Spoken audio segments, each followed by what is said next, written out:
Linux distro community, Spatry's Cup of Linux and Total OS Today presents the News and Nonsense Report. Hey, Toss, how you doing? How was your holidays? Terrific holiday. My son and I were having a lively debate. We were trying to decide which game is the worst for the Xbox 360, Battlefield 4 or Halo. Okay, well, I thought you had said something in the past that Halo was really crappy for you, or I can't remember which one it was. Briefly, it was Battlefield 4 because there's a glitch. I can't play the campaign. Well, that sucks. Thank you. But that's Microsoft for you. Make desktop environment will be available in Ubuntu 14.04. That's right. The next release will be able to give you the option to download Mate. And then I imagine if you want to have Compiz and all the really cool effects, that'll be coming out. So good news indeed for a lot of you who do not care for the Unity desktop. All right, and also, for those of you who are using Chromium on Linux, it appears that Adobe Flash will stop working from April. Now, there is some good news for those of you who are using the Chromium web browser. You would be able to install the Pepper Flash plugin, which would allow you to keep using Flash. But this is just another sign of our times, Toss. It seems that, Flash, support is going away, and everybody's starting to embrace HTML5. How do you see it? Boy, it sure seems that way. Stay tuned for further details, but apparently HTML5 seems to be the future. Yeah, absolutely. And Steam also made some news. Huge boost for SteamOS with built-in AMD and Intel GPU support has been added. Valve has made huge strides since the announcement of their much-anticipated SteamOS, and now they have updated their site to show that they now support both the ATI drivers and the Intel. So if you have SteamOS installed, all you have to do is run your updates and system upgrade, and you can get all the updates necessary, and you can power your cards and all that other good stuff. Cool. Yeah, good stuff indeed. Say, Toss, do you use Gmail? Uh-oh, sure, yes, why? An upcoming Gmail change will allow random G+ users to email you. When I read this, I wanted to pull my hair out of my head, Toss, because now that means anybody that knows who I am can start sending me junk email. But the good news is they won't know what your email address is unless you actually respond to them. And also in the email announcement that they sent me, they showed you how you could shut this feature off, which of course I immediately did. And so now anybody who sees me on G+, if you try to email me, it ain't going to get to me because I blocked everybody on G+ from directly emailing me that way. Anybody that has my email address already knows how to contact me. And then, of course, if you really want to email me, sign up for the forum at cupoflinux.com and hit the email link there. And and then you can. So it is an option. So it's not being forced, right? Yeah. Well, the thing is, by default, it appears that it's on, because when I went and checked, it looked like it was on, that it could allow people from my circles to contact me.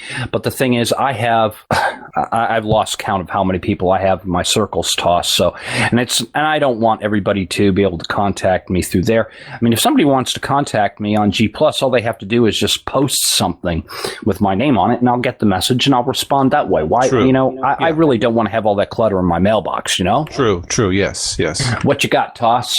Well, let's see. Panasonic apparently has partnered with Mozilla Firefox to build Panasonic TVs with Firefox OS due out, I believe, later this year. So if you are a fan of Panasonic products, which I am, I like Firefox. There you go. Something to look forward to. Awesome stuff.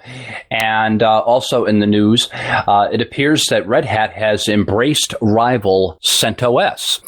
And for those of you who don't know what CentOS is, basically it is enterprise Red Hat Linux that has pretty much been unbranded, and it gives you the enterprise desktop experience for your home or your small business.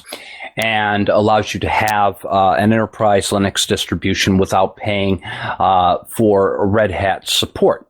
And so in an unexpected announcement, Linux leader Red Hat is now partnering with the CentOS community, a Linux project. CentOS is a clone of Red Hat's crown jewel, the Red Hat Linux Enterprise platform, and in some circles has been seen as a rival of providing a free alternative to Red Hat subscription pricing. Now, it appears that, so they're going to be joining forces to some degree here. More will be revealed in the future as we find out. And speaking of RPM distros, we know OpenSUSE has been making a lot of headway.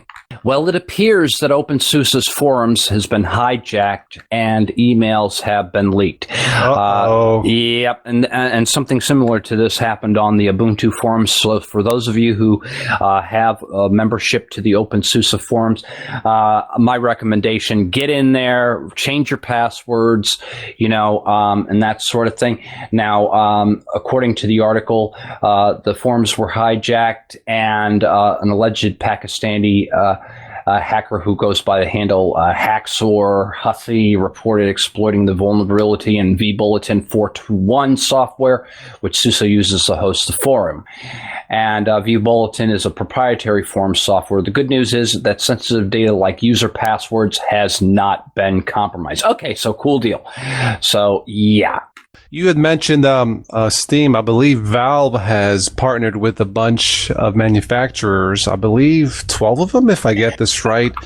13 of them, actually. Okay. There's only one name I recognize, and that's Alienware to build the Steam box. So very good news for all you gamers out there. Absolutely. Absolutely. And it appears that Chromebooks is giving MacBook a run for its money. And Microsoft was right to worry about Chromebooks, and it seems like Apple should be worried too. In a recent report by research firm NPD Group, Chromebooks soared past Apple's MacBooks in terms of commercial sales. And I'm looking at this chart here, and it appears here when I'm looking at this, in terms of sales, Chromebooks has actually passed market share in terms of Android tablets, and it's rapidly approaching it got 9.6% of market share, where iPads have 15.8 presently, but the year before there was less than 0.3% in terms of Chromebooks. Okay, so Microsoft is really worried about this. And CentOS, have you ever heard of that website called Scroogled? I've heard of the name, yeah. Okay, well, they got the Pawn Stars in on this, and they put up a website spreading all this fear, uncertainty, and doubt about Microsoft products. And they've gone even as far as giving retailers a benefit by, trying to push, the Microsoft products and that sort of thing. They're spreading all of this fear, uncertainty, and doubt where you can't use the Chromebook without the internet, that Google is spying on you to send you ads. But what they are not mentioning is that you have the ability to shut these features off, much like in Ubuntu, where you can shut off the shopping lenses. You can also set your privacy preferences. But we all know Microsoft still has the back doors allowing the U.S. government to spy on the rest of the world and everything, where, the Chromebooks don't. I love my Xbox 360. I love my Windows 7. But Microsoft, stop bashing other and just build something better. Just build it better. Impress me. That's all I'm going to say about that. Yeah. The way the article that I'm reading here off the Mucktyware website reads, it says, now Microsoft is terrified of Google's Chromebooks, but the company is not fighting back by offering users a better product because it doesn't have any.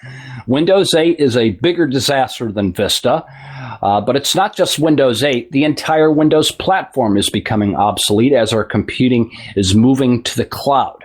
And Google is sitting at the center of the market where this is concerned right now. So Microsoft is fighting back, with their Screwgle campaign. And I had to laugh at a lot of the stuff. I visited the website and read a lot of the information. But to be more informed about it, I also read a lot of the rebuttals. And in some cases where Microsoft was saying, yes, you have an unusable device, if you don't have the internet. And that's not true, because apparently the Chromebooks does have an offline mode. So if you downloaded applications, you would, if you were to take your Chromebook on a plane, you would still be able to edit your Office documents. You would still be able to play an occasional game and that sort of thing in offline mode. So it is not completely useless as they would have everybody believe. Chromebooks are flying off the shelves, as it were. I believe deservedly so, at least as an option. Microsoft has some truth. It's not a full-featured piece of machinery like a full-featured Microsoft Windows laptop. As far as the whole Microsoft platform being obsolete, I still think Windows 8 is perfectly fine for touchscreens. I don't have an issue with that. I have it in my virtual box. It's fun to play with, and I have to admit, it looks cool. It's designed for touch. We know that, but I give Microsoft credit at least for designing something different. It's not the same old, same old. The thing with Windows 8 is not the technology, it's the cosmetics, and it takes some getting used to. But as far as, Windows 7, I still use it. No blue screens yet, not a single one. So I have to give credit where credit is due. But this other bandwagon with bashing the, like the other guys, that's not helping the cause, no. It's funny, though, because, they even had... Microsoft even had a bashing campaign with the mobile phones and that sort of thing. And I think they were attacking Android and iOS. And, it was like a wedding and everything goes amok. I did enjoy that. That was a pretty funny that was a good video. And I'll give them a plus for that. Yeah. But at the end of the day, 2013 has seen a lot of really neat things coming to the Linux world as we know it. And, we're starting to see more and more products using the Linux platform. And so I do believe Microsoft has every reason to be scared, especially when we're seeing a trend on the rise where people are buying more and more Linux-based devices and using them. And, where PC sales have really dropped dramatically, Chromebooks sales have just been going up and up and up on the rise. And this is probably a trend that we could expect to see in 2014. What do you think about that? PC sales, for whatever reason, are not selling. I still have a PC here, talking to you now. I still prefer a PC, although a Windows laptop with multiple cores would probably do the same job. As far as desktops and laptops, I don't think Microsoft really has to worry there, but they have to keep up with technology, and I just don't believe that, trying to, it's one thing to make fun of the other guy and as a joke, but to constantly pound it in to trash the other company or companies, it's some of the commercials are funny and that's fine, but after a while it becomes a bit tasteless. Yeah, they really need to start making better products that people will want to buy rather than bashing the other person. I have to agree. And they are fully capable of that. They are. Just put your heads together and think for the future. But the thing is, they also have to worry about the price, the bottom line, because obviously manufacturers are putting Android and Linux-based devices to pass the savings on to the end user. And, Microsoft, on the other hand, they're having a higher price margin to work with there, and it makes it very hard for them to compete. And, these guys on IRC are egging this on, Toss. I had Teddy and Bullet Freak. So everybody wants to hear their favorite song. NSA! NSA! Everybody loves the NSA! Toss, we got to learn how to sing that in two-part harmony. I don't think so. Obama to unveil NSA surveillance reforms. Hot off the press, U.S. President Barack Obama will unveil his proposal to reform the National Security Agency's surveillance programs next week, the White House announced. The White House said the president will make the announcement in a speech January 17th. And he will be making remarks to discuss the outcomes of the work that has been done in the review process. White House spokesman Jay Carney said at the daily briefing the president has been clear throughout this review process that we will not harm, quote, we will not harm our national security or our ability to face global threats. He said measures are to create more transparency and give American people more confidence. Yeah, right. What can I say? As long as I'm secure, I'll take the deal. Stable or horse stable, Toss? Let's go into nonsense, shall we? Uh-oh, here it comes, kids. These are true, actual stories. Chile's first drawbridge, $30 million project. Spatry apparently has a small problem. What? It was built backwards. I don't get it. This $30 million project, it says here that the bridge traffic decks were installed incorrectly. I guess that means backwards. I guess the bridge is unusable. Chilean President Sebastian Pinera does not find it so funny. Duh, he's the president. I guess this bridge was supposed to connect two pieces of land, Valdivia and Teja Island. I hope I'm saying it right. He says that the bridge will be fixed by the same company that made the bridge and made the mistake. Really? That's the route you want to go, Mr. President? I've never heard of that. Maybe they should just make an underground tunnel or something like that. But wait, this gets better. The company responded saying, and I quote, "The controversy about the bridge being built upside down is meaningless, as both sides are symmetrical and it has no structural problems." Yeah, but it's backwards. That's all. One more piece of nonsense, unless you have something. No, I don't have any nonsense this week. Scientifically, scientific news. Apparently, dogs like to poop in alignment with the Earth's magnetic field. That is the crappiest story yet. I knew you were going to say. I knew it. First of all, why would you even care? And how did they find this out? This is just as bad as the dinosaur story, right? Yeah, but you know what? This is probably believable. Go on. Well, for some of our listeners who are thinking are like, what you mean by dinosaurs? There was a story last year in one of the scientific journals that the new theory of the extinction of dinosaurs was because of too much methane, meaning they gassed themselves to death. That's why we say a crappy story. But this one is probably more believable than that. Of course, we can't prove that one. This one, they can probably prove it. And you know what, Spatry? I just had a thought for Jurassic Park 4. Oh? Instead of two T-Rexes fighting each other out, trying to chew each other to death, maybe they could just join butt cheeks. Maybe they can try to gas each other to death in a gas fight, you know. Yeah. That would be hard to pull off with CG. Well, probably not, but no, with technology, it's very believable. So how does this work with the alignment of the Earth and that sort of thing, where canine feces is concerned here? Apparently, they say that dogs are sensitive because of their hearing and their sense of direction or something like that, that they, for whatever reason, they prefer to poop in that alignment, which is what, north and south. I believe it because I believe many times that dog poop is magnetically tied to my freaking shoes every day. But no, they found this out. I don't know if they were actively seeking this, but they're still studying it to see if it has any positive, feedback for humanity, I suppose. But they said the females slightly do it differently than the males. I don't know what that means, but I just thought it was an interesting scientific story. Yeah. Okay. I think I've had enough of this, haven't you, Toss? Yeah, too much crap floating around. And I didn't even wear my boots. Oh. Take us out, Toss. All right, well, I'll pass the Lysol because of all the stench around here. But no, thank you, Spatry, for joining me again. Happy New Year.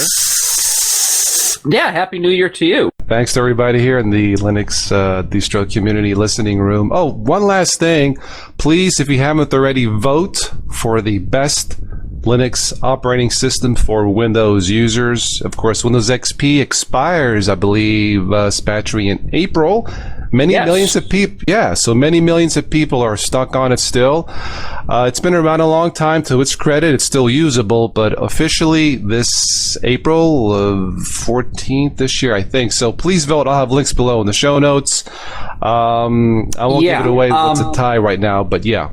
But, while we're on this real quick, I still say Zorin OS 8 will make an excellent contender, be an excellent replacement for Windows XP users. Yes. And we also talked about Linux Mint. But, I have a review coming up tomorrow. Where I'm going to be looking at something that's still a beta. And normally I don't review betas, but this has a lot of potential to be something really great. And, so this is something that would be good for people to download and try it out and test it out. And during the review, I'm also going to do some tutorials to add functionality to it for the newbie. This way they can, at least try this out, be able to have a way to... Still there? Yes, I'm still here. I have a review coming up tomorrow on this operating system that I feel has a lot of potential, and it is called a Q4OS. It's still in beta, but it looks a lot like Windows XP, without the fancy decorations and everything. Basically, it looks like I don't know, Windows, a combination of Windows XP and Windows 98. And it looks and behaves a lot like Windows. It's very user-friendly to a degree, but it has a few caveats, as I'll discuss in my review for that tomorrow. So you'll want to keep an eye out for that one. And as the days progress, I'm also going to be looking at some other distros that would be a great replacement for those of you who are running Windows XP machines and you want to try moving over to Linux. Rather than replacing that hardware with something new, keep those machines working. Cool. One last thing I just remembered. I did my first podcast about Mac computers. For all of the people out there who are asking, I don't have a Mac computer yet. Quick shout out, though, to Charlie Henson, another YouTuber, does tutorials, very simple stuff. I believe he has switched to Mac, and he was very helpful. So the video, I believe I called it Mac Computer for Dummies. For those of you who are thinking about buying a Mac computer or have one and want some tips, quick shout out to him. So yes, my first video about, or my first podcast about Mac computers. Cool stuff. Well, that's all I've got. Once again, thank you all of you for joining us, and we'll be back next week, I guess. Yeah. Are you sure? Yes, after my son and I solved this debate between Halo and Battlefield 4, shouldn't be a problem. All right. And I'm surprised we got through this a lot faster than I thought we were going to get through this, because we didn't have a news report last week, so yeah. Well, you and I are professionals. Now pass the Lysol, will you? Yeah. All right. Peace out, y'all. Bye-bye. Today's show was brought to you by the Linux Distro Community. Visit us today at linuxdistrocommunity.com and chat with us on Mumble or in IRC on the Freenode network in the Linux Distro Community channel. The Linux Distro Community. Freedom through the sharing of knowledge.